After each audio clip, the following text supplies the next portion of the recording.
Big Boss biggest reality show Bigg Boss 9 లో మొదటి వారం నామినేషన్స్ అయితే నువ్వా నేనా అనే హీటెడ్ ఆర్గ్యుమెంట్స్ తో కొనసాగాయనే చెప్పాలి. ప్రస్తుతం లైవ్ లో నామినేషన్ ప్రాసెస్ అయితే జరుగుతుంది. నామినేషన్ ప్రాసెస్ ఏంటంటే హౌస్ లో ఉన్న కంటెస్టెంట్స్ అందరినీ కూడా బిగ్ బాస్ గార్డెన్ ఏరియాలోకి పిలిచారు. అలాగే అక్కడ హౌస్ లో ఉన్న కంటెస్టెంట్స్ అందరి ఫోటోలను ఏర్పాటు చేసి అక్కడ ఒక హ్యామర్ కూడా ఏర్పాటు చేశారు. అసలైన ట్విస్ట్ ఇక్కడ పెట్టాడు బిగ్ బాస్. హౌస్ లో ఉన్న కంటెస్టెంట్స్ ఎవరైతే ముందుగా బజర్ మోగినప్పుడు పరిగెట్టుకుంటూ వెళ్ళి అక్కడున్న హ్యామర్ ని తీసుకొని మీరు ఎవరినైతే నామినేషన్ చెయ్యాలనుకుంటున్నారో ఆ కంటెస్టెంట్ యొక్క పేరు చెప్పి దానికి తగిన కారణాలు చెప్పాలి అంటూ ఆ తర్వాత అక్కడున్న ఫోటోని బ్రేక్ చేయాలంటూ బిగ్ బాస్ తెలియజేశారు.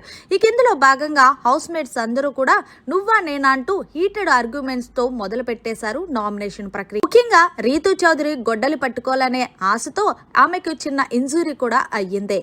ఇందులో భాగంగానే సంజన అయితే గనక మర్యాద మనిషిపై రెచ్చిపోయినట్టు లైవ్ అయితే చూపిస్తున్నారు. మరి మొత్తానికి నామినేషన్స్ లోకి ఎంతమంది వచ్చారు, ఎవరెవరు వచ్చారనేది వీడియోలో అయితే చూసేద్దాం. మరిన్ని లేటెస్ట్ లైవ్ అప్డేట్స్ కోసం చూస్తూనే ఉండండి మన ఛానల్.